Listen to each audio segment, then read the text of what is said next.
1565페이지 입다 시대의 시험입니다. 사사 입다라는 사람을 하나님께서 사사로 세우셨는데 그 밑에 보면 10장 17절로부터 18절 2절 나오죠. 암몬은 길르앗에 진치고 이스라엘은 미스바에 진을 쳤다 했습니다. 암몬 족속이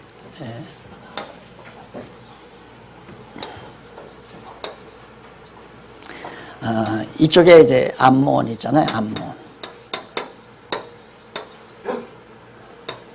이스라엘은 이쪽 이제 미스바에서 있다가 이스라엘 백성들이 진을 치고 암몬이 이제 전쟁하려고 여기서 진을 치고 해서 이제 하는데 이 암몬은 아시다시피 모세가 가데스바네아에 왔을 때 에돔이 여기 있는데 에돔 통과하려고 에돔 왕에게 얘기하니까 못 가게 하잖아요.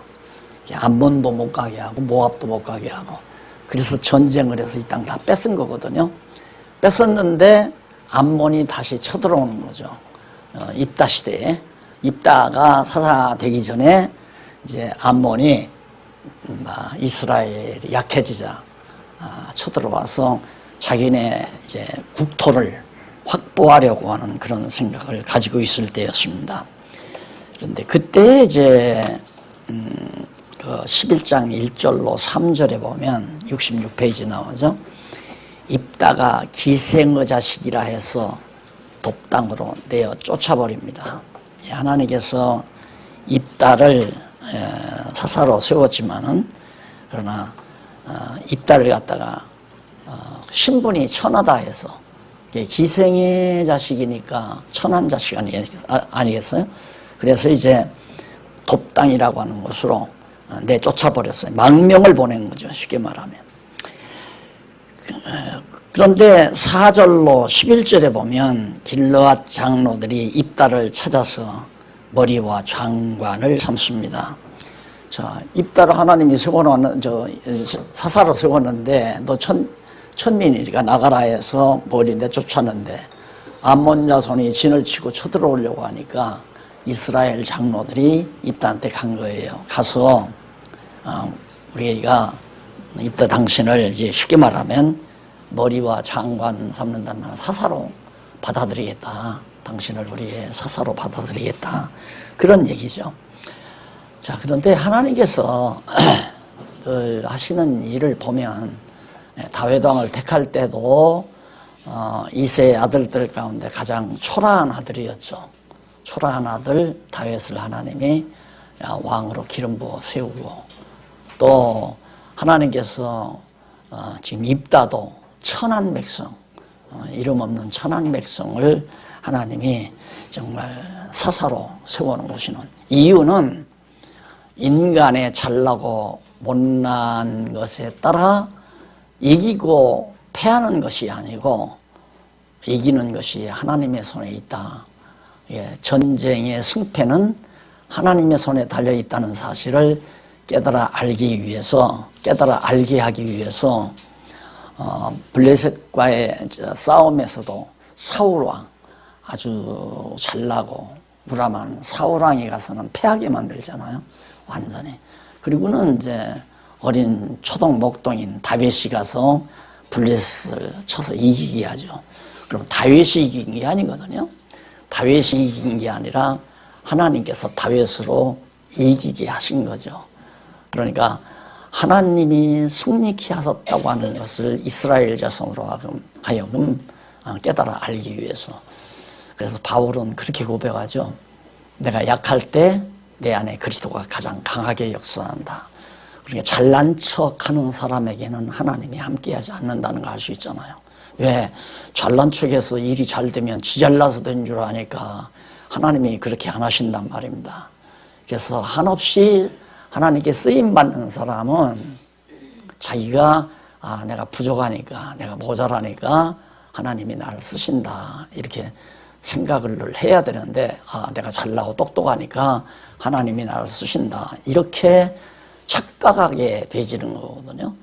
그게 이제 어리석은 거죠. 성경을 모르기 때문에. 그래서 여기도 기왕이면 백성들에게 존경받는 사람을 사사로 세우면 얼마나 좋아요. 통치력도 있고 지도력도 있고 백성들이 잘 따르게 되고.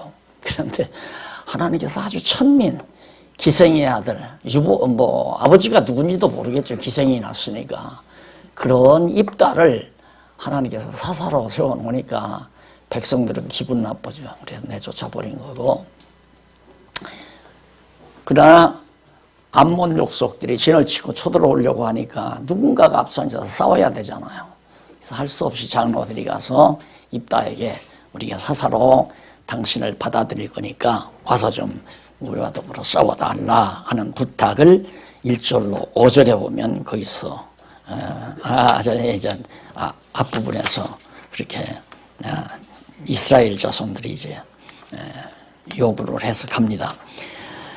그래 돕당으로 쫓아내버리고 그 길르앗 장로들이 4절로 11절에서 이제 그 밑에 11장 4절로 11절 보면 길르앗 장로들이 입다를 찾아가서 이제 사사로 영입해드리죠. 그런 내용이 있은 다음 보나마나죠. 승리하죠. 입다가 승리하게 돼 있어요. 왜? 하나님께서 입다를 세우실 때는 암몬 족속을 쳐서 물리치려고 그럴 거 아니에요. 지금 사사가 죽으니까, 입다 이전에 사사가 죽으니까 백성들이 다 이방신을 섬기고 하나님 다 잊어버렸기 때문에 그런 백성에게 암몬 족속으로 하여금 쳐들어오게 만들고, 쳐들어올 때 하나님은 입다를 세워서 암몬을 몰아내기 위해서, 쳐서 멸하기 위해서 사사를 세웠기 때문에 반드시 이기게 돼 있잖아요. 입다가 잘나서 이기는 게 아니다. 하나님이 이미 승리케 하려는 거다. 그러니까 솔로몬이 그가 잠언서에서 곤고한 날과 형통한 날을 이렇게 겸해서 허락하신다고 하는 말씀 우리가 늘 기억하고 있잖아요. 곤고한 날과 형통한 날을 이렇게 겸해서 주시는 것은 바로 이 사사기에서 아주 너무너무 잘 나타나요. 사사기에서 한 12서너 번 꼭 그게 나오잖아요. 곤고한 날 있다가 형통한 날이 오고, 또 이방민족들이 쳐들어오게 했다가 또 물리치게 하고, 이걸 거듭거듭 반복해서 12서너 번을 한단 말입니다. 그래서 이런 데서 이제 우리가 지혜를 얻는 거죠. 우리는 보통 하나님 여호와를 깨달아 알지 못하면 어려움이 부딪혀올 때, 곤고한 날이 올 때 우리는 낙심하잖아요. 아유, 이제는 인생 다 끝났다. 그냥 정말 나는 이제 볼장 다 봤다. 그래서 이제 자살하기도 하고 패배해가면서 완전히 절망 가운데 빠져들기도 하고. 그런데 여호와를 알게 되면 그렇게 안 되거든요. 정말 어려운 입장에 처하게 되면 바닥 쳤다. 바닥 치면 형통한 날 온다. 이건 정말 하나님이 섭리하시는 그 방법 아니에요. 꼭 그래야 우리들이 하나님 여호와를 깨달아 알게 되니까.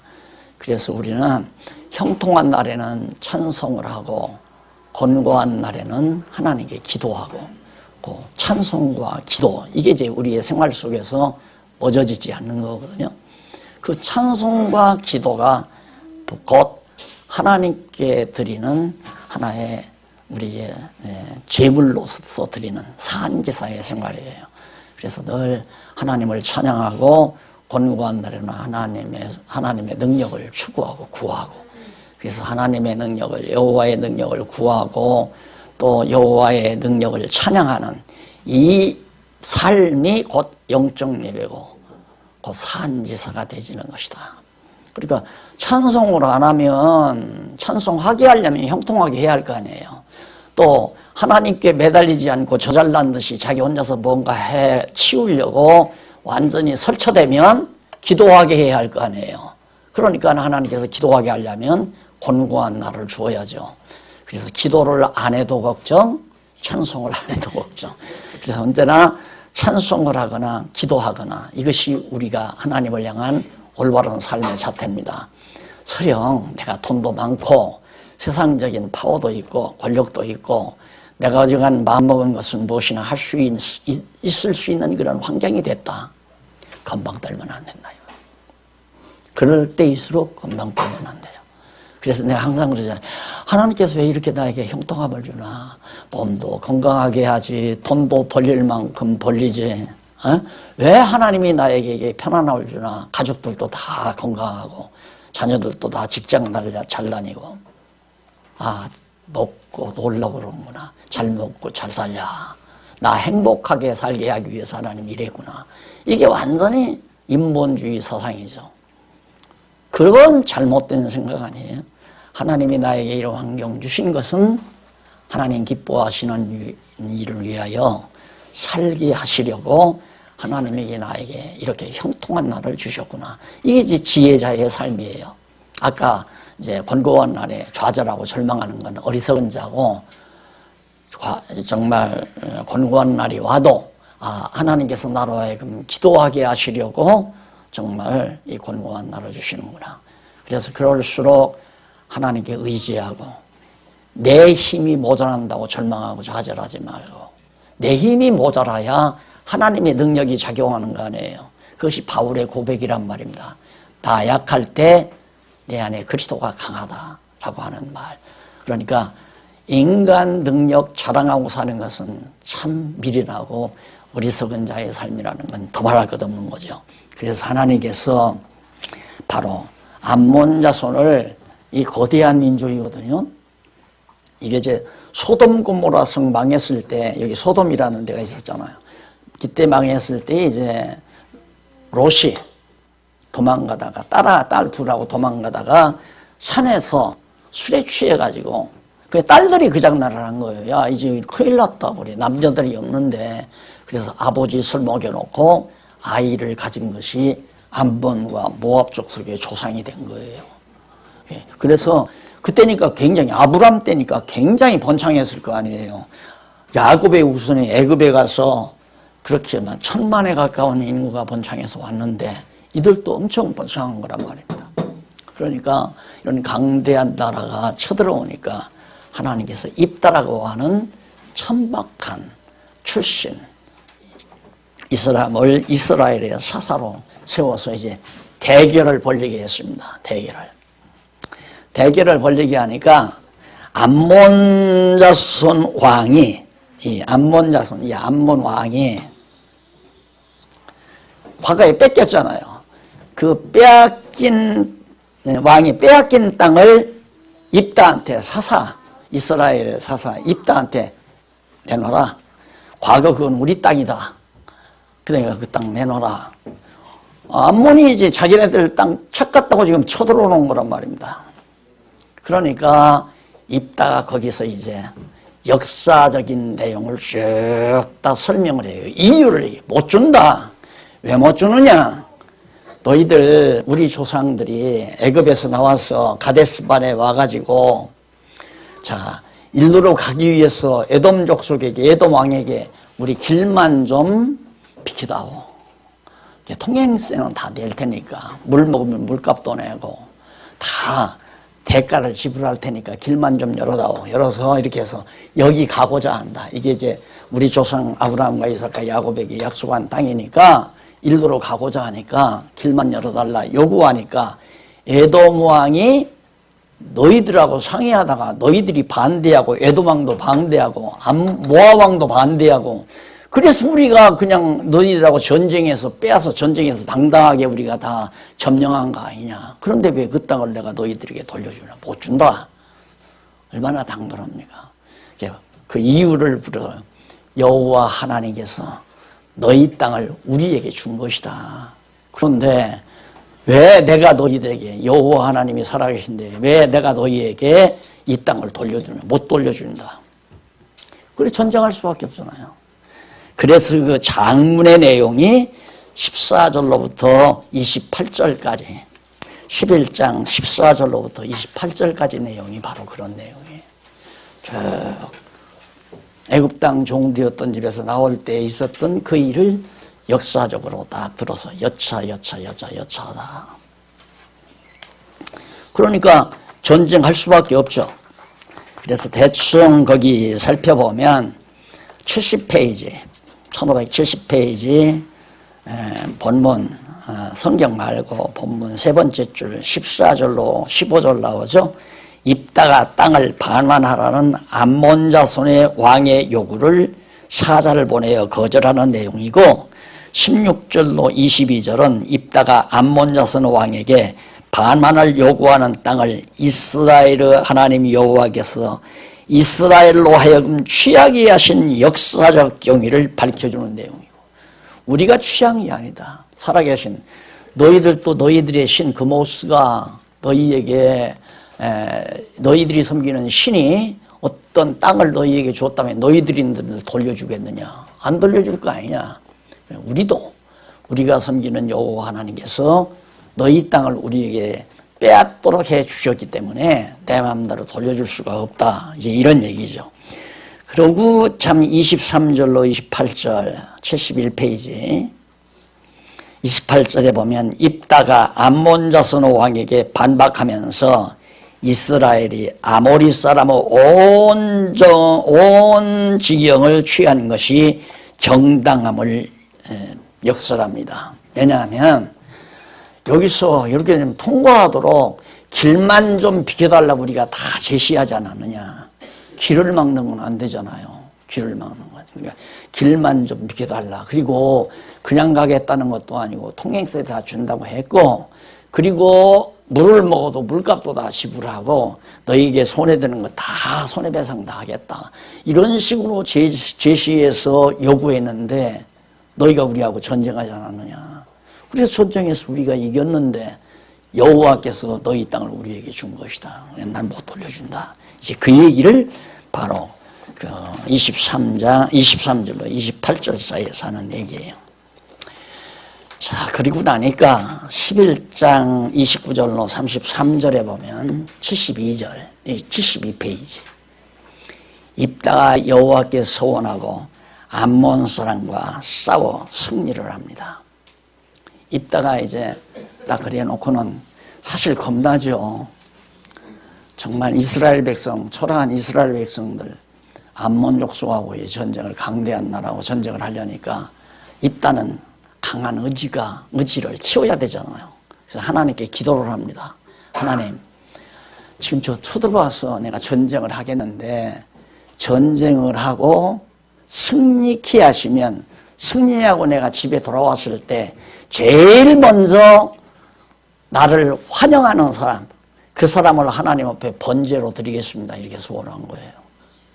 그러니까 우리말 성경에는 이 번제로 드린다는 말이 나와요. 그 번제라고 하는 것은 불로 태워드리는 거거든요. 그러니까 사람을 불로 태워드리는 것은 이방 민족에게나 있을 수 있는 일이에요. 하나님 백성에게는 그런 예가 없거든요. 이제 모세가 광야에서 받은 십계명에도 사람을 태워서 번제로 드리라는 건 없잖아요. 그런데 히브리어에 이제 번제라고 번역할 수 있는 용어가 있어요.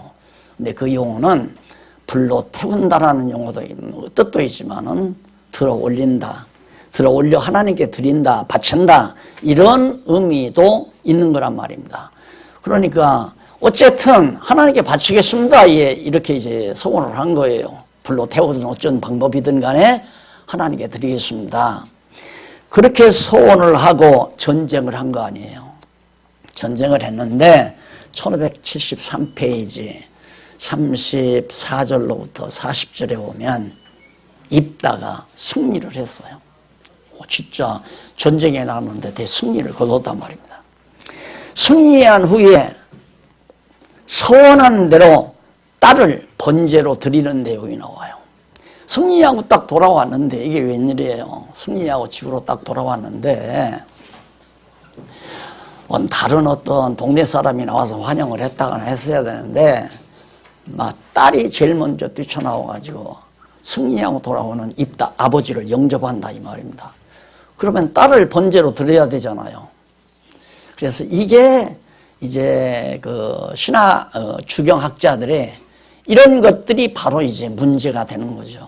야, 그러면 하나님께서 입다 사사가 딸을 불로 태워드리는 그런 제물을 하나님이 받았다면 그건 좀 이해가 안 간다. 곤란하다 이거죠. 그래서 그런 문제로 그냥 머리를 싸매고 연구하는 거예요. 전어 문장을 잘 살펴보면 깨끗이 정리가 되는 건데, 그래서 거기 보면 딸을 번제로 드린다는 말이 나오는데 그 번제로 드린다고 하는 그 말, 아까 내가 번제에 대한 얘기를 했죠. 얘기를 했는데 그 밑에 74페이지 1574페이지 밑에서 6째 줄 앞부분에 보시면 히브리어 하나가 나오죠. 그게 베트라이라는 말이에요. 베트라이. 이는 처녀성이라는 말이거든요. 처녀성. 예. 처녀성이라는 말인데 우리말 성경에는 처녀로 죽음이라고 그렇게, 처녀로 죽는다. 그렇게 처녀로 시집 못 가고 불에 태워 죽인다는 그런 의미로 번역이 된 거란 말입니다. 그런데 그 베트라이라는 말은 처녀성이라는 의미로서 나의 처녀로 죽음을 인하여 애곡하리다라는 말은 나의 처녀성으로 인하여 애곡하리다라는 의미로 번역을 해야 돼요. 그냥 처녀성으로 인하여 내가 정말 애곡을 합니다. 왜냐하면 이제 그 입다의 딸이 처녀로 이제 번제로 말한다면 불에 태워 죽잖아요. 그런데 원문대로 말하면, 다시 번역을 하면 일평생 그냥 처녀로 하나님께 드려져야 돼요. 하나님의 영광만을 위해서 사는 거죠. 그러니까 바울이 이제 고린도서에서 말했듯이 시집을 간 자는 어떻게 하면 남편을 즐겁게 할까 하지만 시집까지 아니한 자는 어떻게 하면 주를 기쁘시게 할까 한다니. 근데 그 은사는 아무나 받는 게 아니다. 그냥 처녀로서 한평생 주를 위해 사는 것도 하나의 은사인데 아무나 받는 게 아니다. 할 수만 있으면 그렇게 하는 게 좋다. 왜? 세월이 하수상하니까. 이제 바울이 그렇게 권면한 일이 있는데 입다의 딸도 이제는 시집 안 가고 한평생 처녀로 하나님의 영광을 위해서 살아야 하는 그런 처지가 된 거예요. 그것 때문에 이제 입다의 딸은 시집 가고 싶었던가 보죠. 그래서 많이 애곡을 했다 하는 내용이 거기 나오는 겁니다. 그래, 그 다음에 이제 그렇게 해서 딸이 남자를 알지 못하고 처녀 신세가 되는 그것이 나오는데 49절 한번 보실까요? 39절. 39절에 보면 이런 내용이 나와요. 이거 뭐죠? 성경 본문보다도 이쪽 1575페이지 위에서 5번째 줄 뒷부분에 보시면 39절에 나와요. 1575페이지 위에서 5째 줄 뒷부분. 39절에 딸이 남자를 알지 못하고 죽으리라는 내용 가운데 히브리 원문에는 죽으리라는 내용이 없습니다. 죽으리라는 내용이 히브리 원문에는 없는데 번제로 드린다고 앞에서 번역해 놓고 당연히 불에 태워 죽었을 거 아니냐. 가상적으로 생각을 해서 처녀로 죽었다 이렇게 번역을 한 거예요. 그래 성경 번역을 잘못해 놓고 그것 때문에 해석을 못해서 많이 애를 먹는 거죠. 그러니까 죽은 게 아니에요. 죽은 것이 아니고 그냥 서로 일평생 남자를 알지 못하는 처녀의 몸으로 여호와의 성전에서 봉사하는 자로 바쳐진 것입니다. 처녀로서 여호와의 전에서 하나님을 섬기는 일에 일평생 봉사하며 사는 자로. 자, 이렇게 된 다음에 12장 1절에 보면 에브라임 사람들이 모여 원망하여 입다에게 도전을 합니다. 에브라임 사람들이 모여서 북으로 가서 입다에게 이르되 네가 암몬 사람과 싸우러 건너갈 때 어찌하여 우리에게 아무런 연락을 안 했느냐, 우리를 불러주지 않느냐. 전쟁에 에브라임 사람들이 참가를 못한 거예요. 그런데 전쟁에 이겼단 말입니다. 만약에 전쟁에 패했으면 아유 안 가기 잘했다 했겠죠. 그런데 전쟁에 승리하고 나니까 뭐 좀 멋쩍잖아요. 그러니까 공연히 원망 불평을 하는 거란 말입니다. 이런 걸 봐도 인간 심리가 다 드러나잖아요. 원망하고 불평하는 사람은 뭔가 자기 잘못을 덮기 위한 자기의 부족한 부분을 커버하기 위한 수법으로 나오는 경우가 참 많아요. 그러니까 예를 들어서 부모님에 대해서도 감사한 마음은 있지만은 자기가 실수해놓고는 막 부모에게 원방불평하는 거나 또 형제들끼리 형에게, 언니에게 그런 거나 그런 것들이 다 심리적으로 나타나는 거란 말입니다. 에브라임 족속도 입다가 좀 같이 가서 전쟁에 있으면 자기도 승리의 영광을 맛볼 거 아니에요. 그래서 입다에게 이제 싸움을 걸어오는 거죠. 자, 이래가지고 12장 2절로 6절에 보면 어떠한 일이 발생하느냐면 입다가 길르앗 사람을 모아 에브라임을 쳐서 승리를 합니다. 에브라임은 요셉 지파의 한 요셉의 아들 가운데 에브라임과 므낫세 둘이 요셉의 아들인데 그 에브라임 후손들입니다. 그러니까 같은 동족끼리 내전이 일어난 거예요. 쉽게 말하면. 그래서 2절로 3절에 보면 거기 1576페이지 아래 해설 2절로 3절 나오죠. 입다가 반역하여 도전하는 에브라임 사람에게 변명하는 내용이 내용이 바로 이 2절로 3절에 나와요. 그리고 4절로 6절은 77페이지 상단에 나오죠. 4절로 6절은 입다가 길르앗 사람을 다 모아 에브라임을 쳐서 멸하는 내용인데 입다는 길르앗 사람들을 모아서 칠 때 어떻게 했냐면 길르앗 사람하고 에브라임 사람하고 이게 이제 같은 족속이니까 분별을 할 수가 없죠. 전쟁할 때. 우리는 이제 전쟁할 때 태극기, 군인들이 태극기를 뭐 어디다 표시할 거고 또 옷 입은 새도 다를 거고 북한도 역시 이제 자기네들 뭐 인민군기를 다룰 거고 그래서 이제 표시가 나는데 같은 동족끼리 싸우니까 누가 에브라임 족속이고 누가 정말 길르앗 사람이고 이걸 도대체 저기 입다하고 같이 전쟁을 하는 사람이 분별이 안 돼요. 그런데 하나 분별되는 게 뭐냐면 발음, 말하는 발음이 달라요. 발음이 다르는데 그게 뭐냐면 그 에브라임 사람들이었는데 그 소위 시폴렛이라는 말이 나와요. 시폴렛. 그런 발음을 시켜보면 제대로 하는 사람은 입다와 동조하는 사람들이고 발음이 좀 센 사람들은 이건 에브라임 사람이란 말입니다. 그래서 다 쳐서 에브라임 사람들을 쳐서 멸하고 만 거죠. 이렇게 해서 이제 12장 7절에 보면 입다가 이스라엘의 사사가 된 지 6년 만에 죽었다고 그래요. 6년 만에. 그러니까 짧은 기간에 암몬을 쳐서 멸하고 이들에게서 빼앗았던 모세가 빼앗아 주었던 그 땅을 다시 되찾는 빼앗기지 않고 지키는 그래서 거듭 앞에서도 다 우리가 밝혀본 거지만 사사를 통해서 시험하는 것은 일단 이방 민족들이 여기도 그렇죠. 가나안 땅도 가나안 7족속의 땅 아니에요. 그런데 이 족속들을 전부 다 몰아냈으면 모르지만은 철병거가 있는 데는 안 몰아내고 남겨놨단 말입니다. 그러니까 그들이 세력을 구축해서 또 일어나는 거예요. 사사시대. 그러니까 하나님을 경외하고 사사가 하나님을 경외하고 섬기게 잘 나라를 다스리면 나라가 평온하고 사사가 죽은 다음에는 백성들이 다 지금 각각 자기 소견에 옳은 대로 살아버리고 그러면 이제 결국 이방 민족들이 들고 나오는 거 아니에요.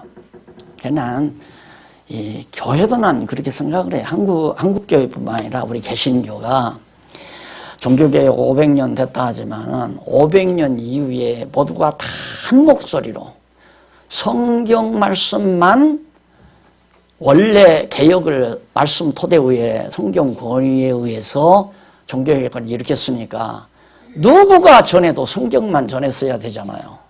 그래야 교회의 기반이 튼튼해지니까. 그런데 개혁 이후에 계속해서 성경이 무슨 뜻인지를 모르니까 성경 전체가 어떤 의미를 전달하는지를 총체적으로 알 수가 없으니까 각각 부분적으로 말을 했다 이 말이에요. 전했다 이 말이에요. 장로교가 전하는 복음 따르고 감리교, 성결교, 그 여타 다양한 그런 집단들이 많단 말입니다. 정치 체제가 달라도 교파가 되고, 그래서 막 완전히 다 산산조각, 그러니까 다 각각 자기 소견에 옳은 대로 신학을 만들고 교회를 세우고, 이게 무너나야지 안 무너나요? 그러니까 바로 세속적인 사상이 교회를 완전히 침투해 들어오는 거예요. 그럼 하나님이 이걸로 끝내시는가? 나는 아니라고 생각해요. 똑같은 거죠. 사사가 없을 때는 백성들이 다 자기 소견에 옳은 대로 얘기해요. 대한민국의 개신교, 감리교든 성결교든 장로교든 침례교든 한번 여러분들이 시험 삼아 다녀보셨겠지만 교회마다 가면 교회마다 하는 말이 다 달라요. 100개의 교회면 100개의 교회 목사가 하는 말이 다르고 주장이 다르고 핵심이 다르고, 1000개도 마찬가지고 10,000개도 마찬가지고 세계교회 모두가 다 마찬가지란 말입니다. 그런데 도리어 가짜인 로만 캐토릭은, 로마 교회는, 천주교는 세계 어디를 가나 똑같아요. 왜? 로마 교황청에서 교황이 메시지를 보내니까. 교황이 말한 메시지나 교서에 의해서만 신부들이 성도들에게 가르쳐 주니까 대한민국의 천주교를 가든 일본의 천주교를 가든 미국에 가든 호주에 가든 어디 가든 다 똑같아요. 그러니까 그 사람들은 분파가 없잖아요. 그게 우리 개신교의 가장 큰 결함이 그거예요. 다 지금 각자 자기성이 오는 대로 말한다. 서점에 가보면 책이 태산처럼 써 있어요. 학자들마다 책을 써가지고. 그러니까 어느 사람의 것이 옳으냐 이 말이에요. 어느 사람의 것이. 그러니까 지역적으로 읽으면 이 사람 말도 맞는 것 같다. 이 학자의 말도 맞는 것 같다. 왜? 성경을 보니까 분별력이 없어요. 그래서 제가 40년 동안 줄기차게 그냥 성경만 얘기하는 건 이거라야 된다 이거예요. 성경이어야 된다. 그래서 지금도 성경만 가르치잖아요. 성경이 있는 그대로. 자기 생각에 옳은 대로 말하면 안 돼요. 그걸 베드로 사도가 사사로이 푼다고 그러잖아요. 성경을 사사로이 풀 것이 아니다. 자기 마음대로 개인적으로 개인 의견대로 풀어서는 안 된다. 그런데 우리 개신교는 그 자유가 있어요. 각자가 개인적으로 누구나 성경 해석할 자유를 주고 그랬어요. 로만 캐토릭은 로마 교황만이 성경 해석권이 있어요. 아무도 없어요. 그래서 우리가 기독교 지도자 협의회를 만든다는 건, 우리 여기 100여 명 성도가 예를 들어서 나가서 전한다면 우리도 다 각자 자기의 소견에 전할 수도 있잖아요. 그러면 어느 것이 맞는지를 모여서 서로가 성경을 놓고 토론하고 살피고, 그래서 어느 것이 성경적이고 어느 것은 성경적이 아니라는 것을 찾아서 함께 정말 진리를 위해서 살아가기 위한 모임이 기독교 지도자 협의회라는 말입니다. 기가 막히게 좋은 거죠. 너무너무 중요한 거고. 그래야 이게 교회가 반석 위에 세워지잖아요. 참 인간의 사고라고 하는 것은 다든지 자기가 생각하는 대로 자꾸만 뭔가 하고 싶거든요. 왜? 자기를 내세우기 위해서. 요즘 이제 목사님들하고 강의하잖아요. 목사님들이 심각한 지금 고민에 빠져 있어요. 내적 갈등이 일어나는 거예요. 들어보면 맞기는 맞는데 지금까지 내가 해온 건 완전히 다 엉터리고, 자 그러면 이걸 헐어버리고 이걸 세울 거냐, 이걸 받아들이지 말고 그냥 하던 대로 할 거냐, 이 싸움은 일어나야 되잖아요. 솔직히 그 얘기를 해요. 우리에게 지금 내적 갈등이 극심하다고. 그렇게 극심하지 않으면 내가 잘못 가르친 거죠. 들어보면 너무도 성경이 틀림없잖아요. 뭐가 그렇게 성경이 어렵습니까? 지금 요한복음 가르치거든요. 요한복음 가르치는데 뭐가 그렇게 성경이 어렵습니까? 매 성경마다 예수는 그리스도이십니다. 이거 증거하기 위한 내용 아닙니까? 오병이어의 역사도 마찬가지고, 귀머거리에 귀를 띄우게 한 것도 마찬가지고, 소경의 눈을 밝힌 것도 마찬가지고, 모두가 다 예수님 장신이 그리스도라는 것을 증거하기 위한 표적들 아닙니까? 얼마나 쉽고 간단합니까? 그러니까 참 맞기는 맞는데 엉뚱한 소리만 강단해서 그동안은 지금 공부하는 목사님만이 아니라 개신교 목사가 다 그래요. 그러니까 목사님들의 서재에는 막 책이 태산처럼 꽂혀있어요. 돈 많으면. 왜? 이 책 빼고 저 책 빼고. 그래서 설교 준비하려면 책을 적어도 대여섯 개 쫙 펴놓고 여기에서 한 문장 따서 넣고 저기에서 한 문장 따서 넣고 여기에서 한 문장 따서 넣고 따서 넣고 그래도 학자적인 기질이 있는 사람은 예를 들어서 파스칼이 말하기를 뭐 하면서 이렇게라도 얘기하지만 그 말도 안 해. 파스칼이 말했다는 말도 안 해. 자기 말로 해버려 그냥. 앞으로 표절로 다 걸린대요 그거. 그러니까 성도들은 뭐 줄기도 없고 그냥 그럴듯한 말만 듣고 야 좀 그러니까 좀 수준 높은 교육하면 그렇게 뭐 파스칼이 어떻고 뭐 섹스피어가 어떻고 이러니까 야 지식층들이 그래 좋아하잖아요. 그게 무슨 의미야? 설교입니까? 설교 아니잖아요. 그래서 그냥 진액이 다 마르도록 오직 성경이다. 처음 시작할 때부터 그랬잖아요. 장안중앙회 시작할 때부터 첫째도 성경, 둘째도 성경, 셋째도 성경. 이것이 슬로건이었어요. 처음 개척할 때 장안중앙교회 슬로건 성경이다. 그래서 결국 정말 몇십 년 지나서 이렇게 성경이 백일화에 다 드러날 수 있도록 써서 여러분들이 교재를 가지고 공부한다는 것은 참으로 우리로서는 너무 놀라운 일이죠. 그래서 여기도 입다가 이스라엘 사사가 된 지 6년 만에 자기 소견에 오른 대로 행하니까 하나님께서 사사 보내서 여호와 하나님 경외하게 하고 대적을 물리쳐서 땅을 빼앗기지 않게 보존하는. 그래서 이게 땅정복에 들어가는 거예요. 사사기가. 땅정복이 민수기 31장부터 들어가잖아요. 민수기 31장부터 사사기까지가 땅정복이거든요. 빼앗겼다. 뺏으러 오는 놈 또 못 뺏겠다. 다시 찾고 아직 정복하지 못한 땅들을 다시 정복하고 이게 사사시대에 다 이루어지는 거란 말입니다. 하나님께서 언약대로 땅을 빼앗기지 않게 지켜가는. 그게 입다가 설명 잘했잖아요. 우리가 그렇게 평화로운 방법으로 너희들하고 다 타협했지만 의논했지만 너희가 허락지 않고 우리하고 전쟁하지 않았느냐. 전쟁에서 빼앗겼으면 당당한데 전쟁했을 때 여호와 하나님이 우리한테 너희 땅을 우리한테 줬다. 그런데 우리가 왜 주느냐. 너희 신 그모스가 빼앗아 주면 너희들은 돌려주겠느냐. 안 줄 거 아니냐. 못 준다. 그렇게 해서 땅을 지켜나가는 그런 입다의 치적이 바로 이 6절까지 12장 6절까지 그리고 입다가 6년 만에 거대한 일을 해치우고 세상을 떠납니다. 그리고 나서 3번 양쪽 가로 3번에 보면 기타 사사들의 행적이 나와요. 아주 간단하게. 그러니까 큰 행적은 없고요. 아주 간단해서 입산이 이스라엘 사사가 되어 7년 다스리고 죽어요. 그런 정도예요. 간단히. 입산이라는 사사가 그 다음에 12장 11절로 12절에는 엘론이라는 사사가 이스라엘 사사가 되어 10년간 다스리고 죽어요. 그러니까 입다가 6년, 입산이 7년, 그 다음 엘론이 10년, 그 다음 13절로 15절로 보면 압돈이 이스라엘 사사가 되어 8년간 다스리고 죽습니다. 긴 역사가 아니라 한 7, 8년, 6, 7년, 10여 년 이런 정도 사사들이 한 서너 원, 기타 사사들 3명의 기타 사사들의 행적이 자세히 안 나오고 몇 년 치리하고 죽었다. 이게 이제 바로 곤고한 날과 형통한 날을 바꾸는.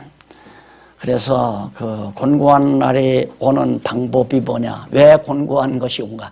내 고집대로 살면 곤고한 것이 오자.